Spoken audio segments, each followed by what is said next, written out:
The President's Press Conference from the State Department Auditorium in Washington, D.C., April 18, 1962. Thank you. I have several announcements to make. The United States has today tabled at Geneva an outline of basic provisions of a treaty on general and complete disarmament in a peaceful world. It provides a blueprint of our position on general and complete disarmament, as well as elaboration of the nature, sequence, and timing of specific disarmament measures. This outline of a treaty represents the most comprehensive and specific series of proposals the United States or any other country has ever made on disarmament.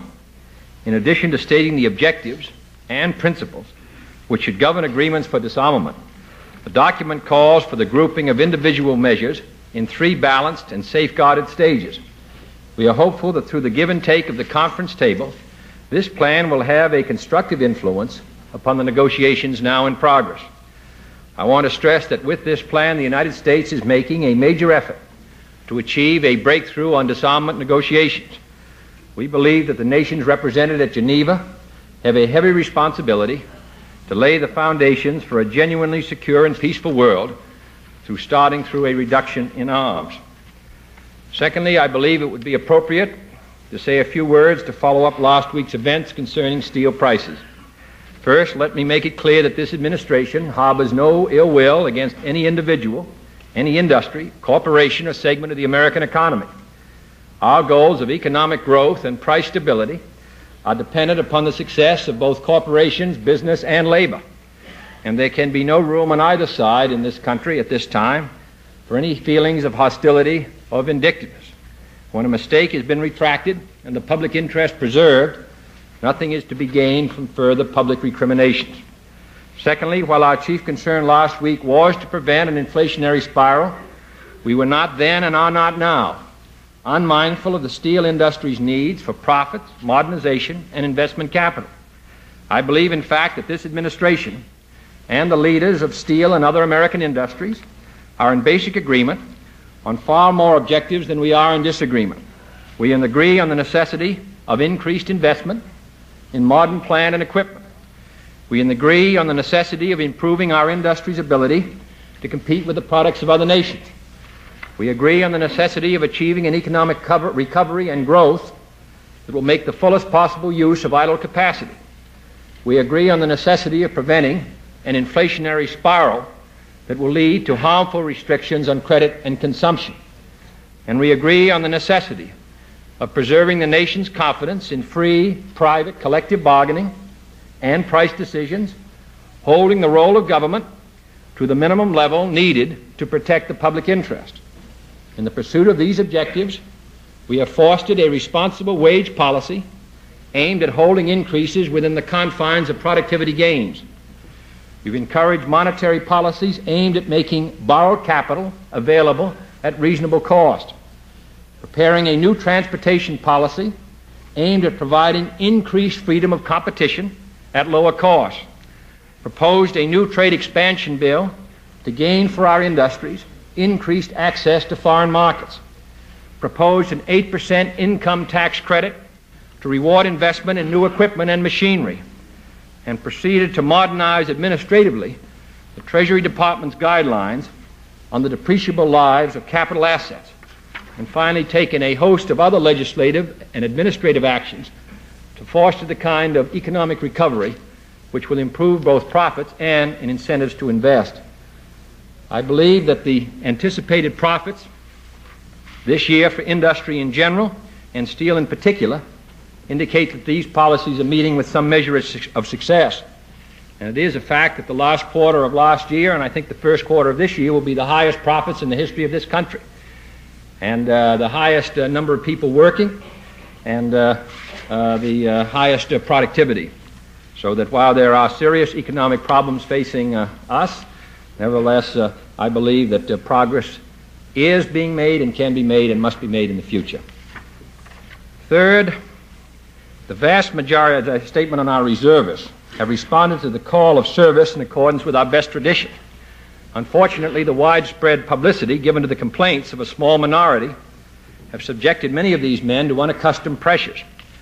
Upon learning that a private first class faced a court-martial for writing a letter critical of my actions, I contacted the Secretary of the Army, who has the difficult task of maintaining proper discipline, and he agreed with me that such offenses are more misguided than criminal in intent. Therefore, I've asked the Army to cancel the trial of PFC Larry B.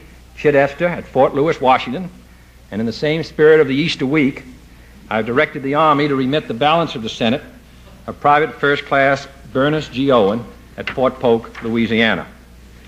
Next, we are releasing today the report submitted by the Presidential Commission on Campaign Costs. I want to express my profound gratitude to this group made up of very experienced men representing those who've been active as students and as participants in the political process, fundraisers in both parties, who've come forward with a unanimous report. It's now being examined by the administration and will be the basis of legislative recommendations sent to the Congress, which I think can provide a significant advancement of the public interest in this very vital field. And lastly, I'm happy to announce that Mrs. Eisenhower has agreed to serve as honorary co-chairman with Mrs. Kennedy of the National Cultural Center. The National Cultural Center, begun in the administration of President Eisenhower, is the most significant cultural undertaking in the history of Washington and has enormous importance to the cultural life of our nation as a whole. I'm gratified that Mrs. Eisenhower will be part of this undertaking, which we hope to bring to success in the coming months. Mr. President? Yes.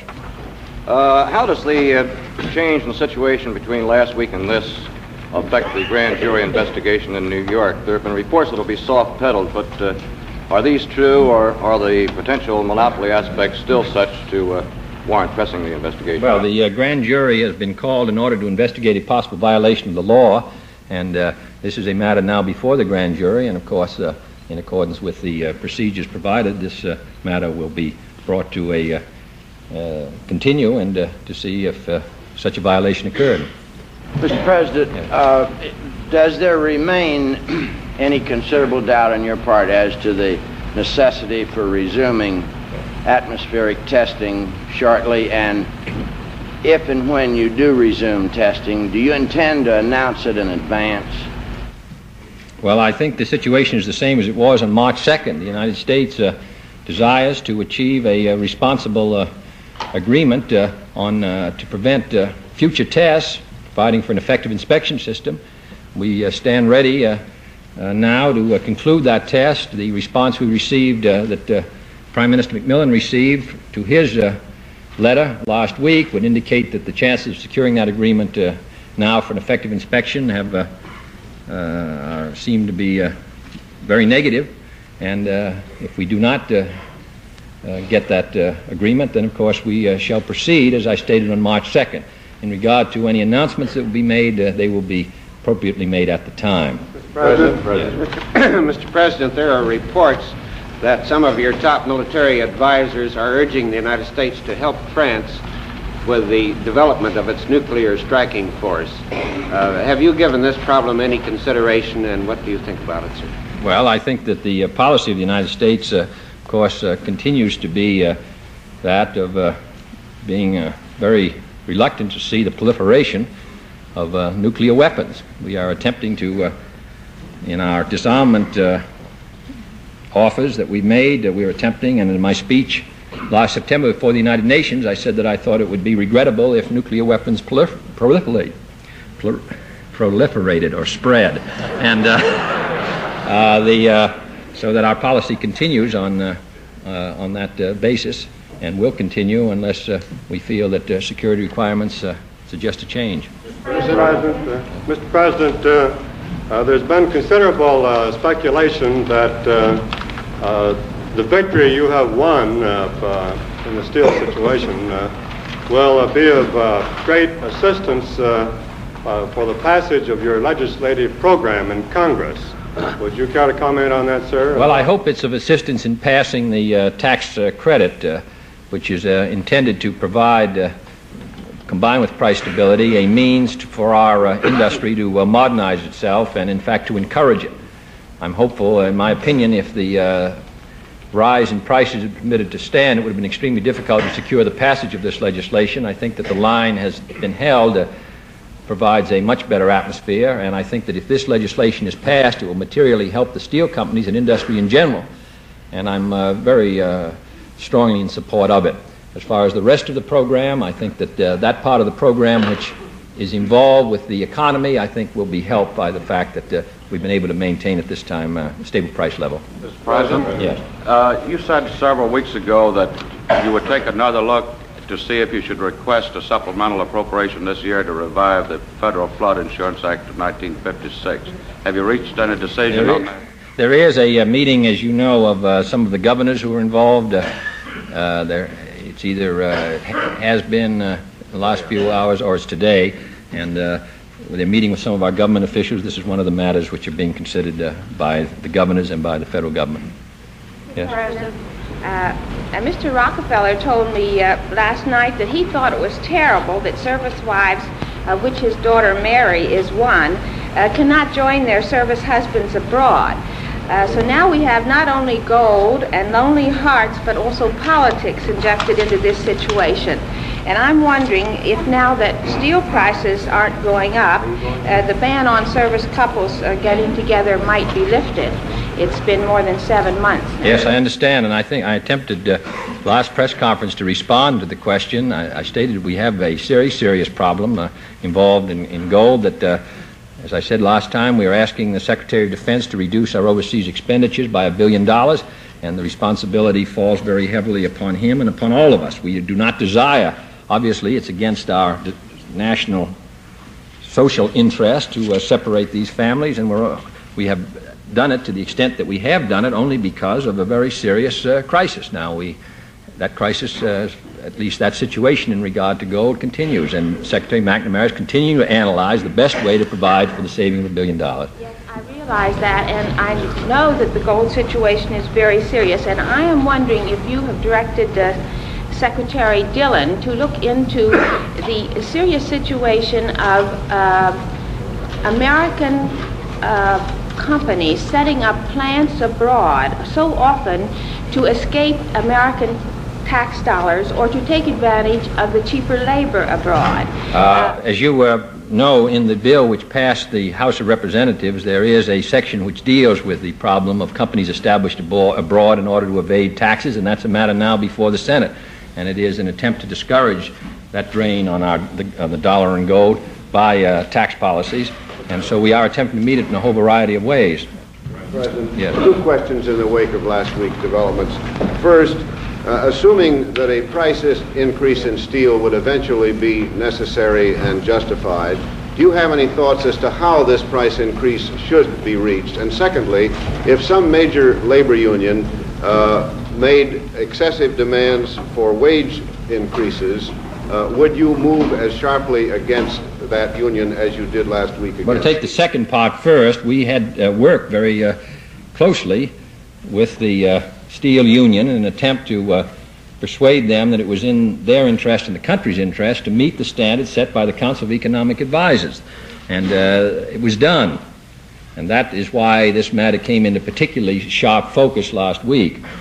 Now, as far as the first part, I think that my original statement discussed our general views on it. This is a free economy. These matters are reached by the process of competition and collective bargaining. What we are attempting to do is to try to have them consider the public interest, which after all is their interest, the problems involving price stability, national security, and all the rest. They're very much interrelated, and this is particularly true in the basic industries. But our power is that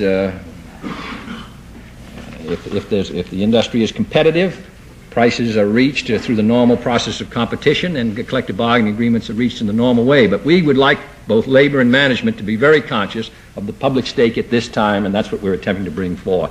We hope they'll... Mr. President, I asked the first question specifically because the Wall Street Journal and some other spokesmen of business have accused you directly of having set the price in steel.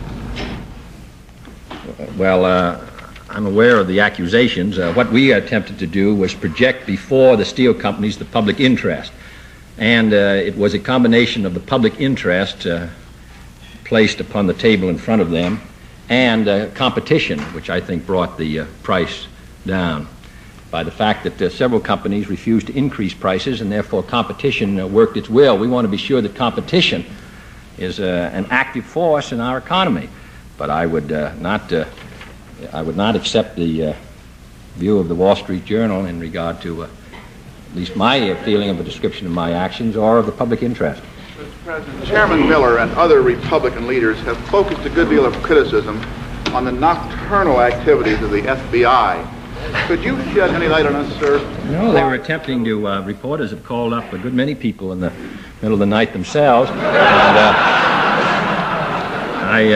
all we were attempting to do was to find out so that we could decide about the grand jury meeting whether the reports in regard to the quotations, which said one thing, and then there was a statement that they were misquoted, and then the next day there was a clarification. We wanted to get the facts on this. Now, both the reporters were very cooperative. I didn't realize they would be woken up at the time they were. The decision was made at an earlier time in the evening. And I suppose making the connection, the FBI followed ahead. And as I say, all the reporters except that of the Wall Street Journal were most cooperative. Now, but I don't, the intention was not to disturb the reporters. The intention was to get the information as quickly as possible so we could determine what action we would take before the grand jury. And as always, the FBI carried out its responsibilities immediately. Mr. President, would you care to comment on developments in New Orleans where the Archbishop excommunicated 3 people for hindering school desegregation? So the action of the Archbishop related to private acts in the private individuals and did not involve public acts or public policies, so that carrying out the spirit of the Constitution, which provides a separation between church and state, I think it would be inappropriate for me to comment on this matter. Yeah. Mr. President, last week you stated that the administration had not asked for assurances from the steel industry that prices would be kept where they were when the contracts were ratified. I wonder if you can tell us whether you received such assurances, either directly or indirectly, and I'm prompted to ask because the day the contracts were ratified, you stated that the settlement was non-inflationary. That's correct. That's correct. I think we responded to this last week when I stated that I did not ask, for the reasons which I gave, the steel companies for to give a commitment that they would not increase prices, but I stated at the time that it was very clear that our whole effort was to secure a non-inflationary settlement. Well, my question, Mr. President, was directed at whether such assurances were given to you. No, I said at the last week that I said they were not. If you read the last week's interview, you will say that they were not asked and they were not given. I'm not given. That's what I That's correct. On the other hand, during the conversations which were held, it was made very clear the purpose of our attempting to persuade the steel union not to accept an inflationary settlement. And no statement was made during any of those conversations that a price increase would immediately follow the wage accord, particularly if that wage accord were non-inflationary. So that while no request was made for a commitment, on the other hand, no statement was made which would have indicated to us that if the union cooperated and accepted a very low increase, that on the other hand there would then still be an automatic price increase. Mr. President? Yes. Mr. President, you agree that it's important for the steel companies to modernize their plants. Does the government have any ideas about helping steel to do this? That is, aside from the 8% tax credit. And also the rewriting of Schedule F, the depreciation allowances. And already a study has been on for some weeks. We've already done that in the textile industry, and we are now analyzing steel and certain other basic industries in order to improve their depreciation position. So, secondly, I do want to say that in regard to profits, that the last quarter, and as I said, the first quarter, are the highest profits in the history of the United States, and therefore, I feel that while some particular companies in some industries may have special problems, that the overall profit situation is not unsatisfactory. Mr. President. Sir, Mr. President. Yes, Ms. Levy. Mr. Sorokin, Soviet delegate to the Disarmament Conference at Geneva, told representatives of the Women's Right for Peace that Russia would negotiate a nuclear test ban treaty with the United States if the United States would close down just one of its missile bases overseas as a gesture of good faith. When the women reported this to Ambassador Dean, he suggested they refer the proposal to you. Would you give us your view? Well, I've never heard that proposal made by the Soviet Union. In other words, they would agree, as it suggested. I don't think you can read the letter of the chairman to Prime Minister and get that impression. There's no, we have never heard that they would agree to an effective test ban, an inspection system, if we would close down one base, and my judgment is there's no evidence for believing that they would. Well, they told this to these private people. Well, now they're at the conference at Geneva, and I'm sure that if there's, Mr. Dean would be glad to ask if that is so, but my judgment would be based on all the conversations which have gone on for many weeks, and in fact the 3 years of negotiations, there is no evidence that they would do this. It's a lot different from saying we'll agree to negotiate about it if such an action is taken. They are now negotiating about it. We've been negotiating about it for 3 years. We were negotiating about it last August when they began testing. So I think that it indicates the long gap, as I said before, between the agreement to negotiate and negotiated agreement. Mr. McClendon? Sir, I would like to ask you if the reports from Geneva on the radio this morning about the U.S. Disarmament proposal are correct. And that is that the U.S. proposes to scrap all armies and weapons and have a UN police force. I could not find out if this was the draft because the drafts have not been made public to the American people or to all members of Congress yet. Yes, they're being made public today, Ms. McClendon, and the description you've given is not an accurate one of our proposal. It's not inaccurate? Not an accurate one of our proposal. Would you tell us what it is? Well, Ms. McClendon, the treaty will be made available to the members of the press today, and will describe the various stages upon which we propose that disarmament might be taken, what actions we will take during these various stages, what protections are given to the security of the United States. And I think that when you have read the entire treaty, you will realize that my response, that the description you have given is not, at least is not comprehensive. Mr. President, yeah. Over the weekend, as you know, there's been somewhat of a flap over some proposals which the United States might make to the Soviets on Berlin.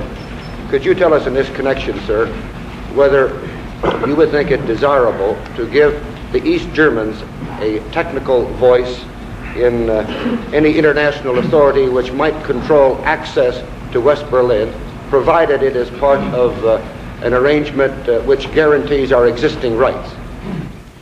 Well, I would have to examine that language again that you just submitted to me. The question really is the status, the position, the authority of the East German regime in regard to any access authority. That really is one of the, that has been a basic issue since these discussions started, so that I could not attempt to respond to your question unless we had definitions of the Technical Commission, its powers, the status of the East German regime in that authority, whether they had the authority or whether it was held by the four powers, what were the means by which the four powers exercised their rights. These are all the questions which are the subjects of negotiations between the Soviet Union and ourselves.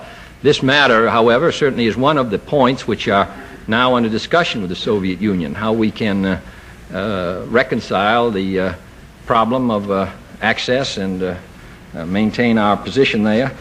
And but I think, as the Department of State has said, the government in West Germany has been kept informed, and there are no the proposals that we have talked about, the four that we're talking about now, are in the general channel of previous proposals that have been discussed with the Soviet Union.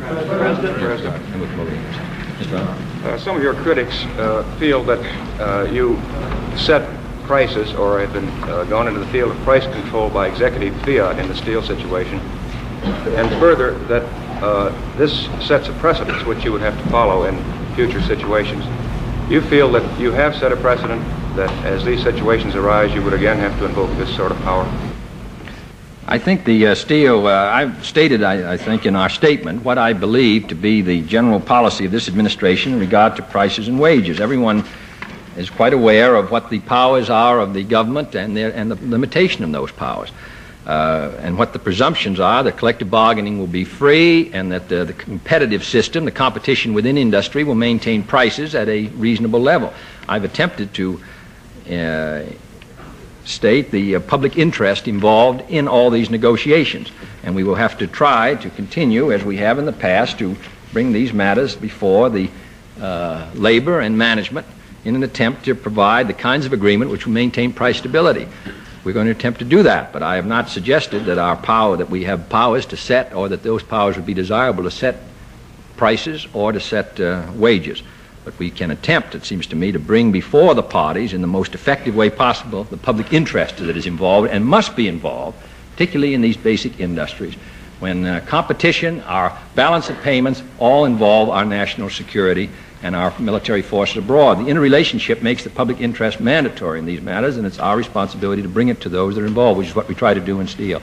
In that connection, Mr. President, the next major round of negotiations appear to be with the aerospace and missile aircraft industry, with the two unions, the machinists and the auto workers, already asserting that they want wage increases considerably above the formula laid down by the Council of Economic Advisors.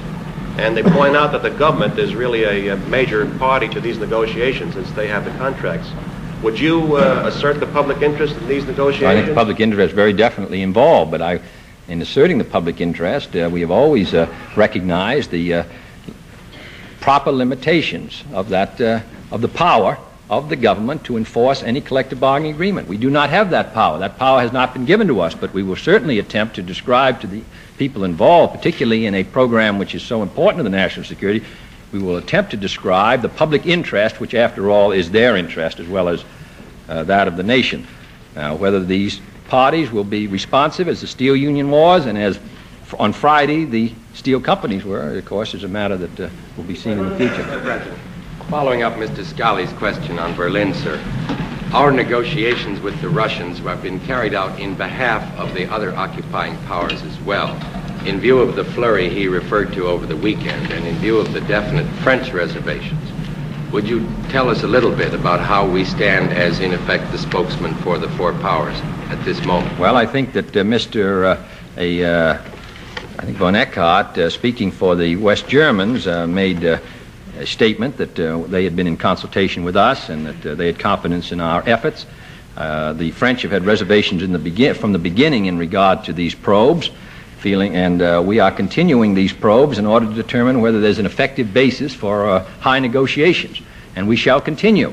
The United States, this is a very dangerous area involving vital interests of both sides, which could, even though at this present time the temperature has been lowered, could blow up any time. And I don't think that we are meeting our responsibilities to our own people if we do not take every effort, in addition to strengthening ourselves militarily and indicating a determination to protect our vital interests, to see if an accord can be reached.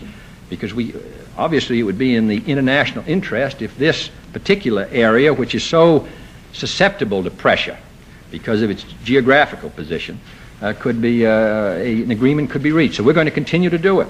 Now, before any agreement is finally signed, if we ever get that far, of course, the French and the British and the West Germans would all be very much participants. But the stage we're at now is to see whether such an agreement can be reached. Can we take it, sir, that as of this moment, the West Germans, as the party most directly affected, support these proposals that we are putting together? I think that the West Germans should really speak for themselves, but I have no reason to believe that the West German government does not support the efforts we are making to determine whether an accord can be reached. But as far as their own position on each particular matter, I think they should state that.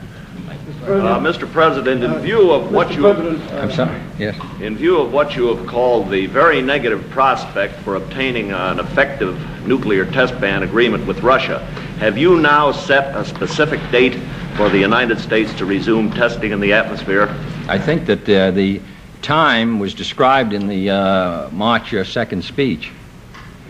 Mr. President, there's been a good deal said recently, and I think you have addressed yourselves to the fact that... But in answer to your question, there's not a specific day been set now.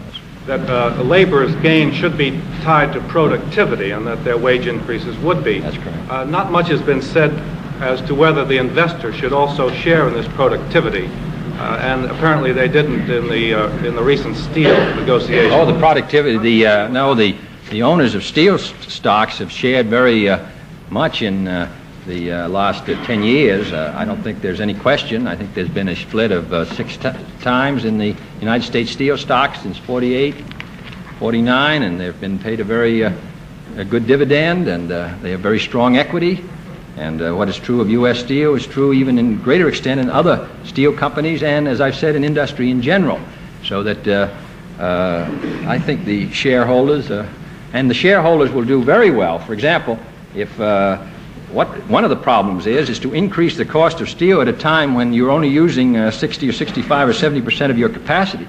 If you could, there would have been perhaps about a $260 or $70 million at present capacity increase in profits of the steel companies. But if you could get the capacity of steel up to 85 or 90%, you would have a $500 million increase in their profits at present prices. So the real problem in the steel industry is unused capacity. But in answer to your question, the shareholders have participated in increased productivity. Thank you.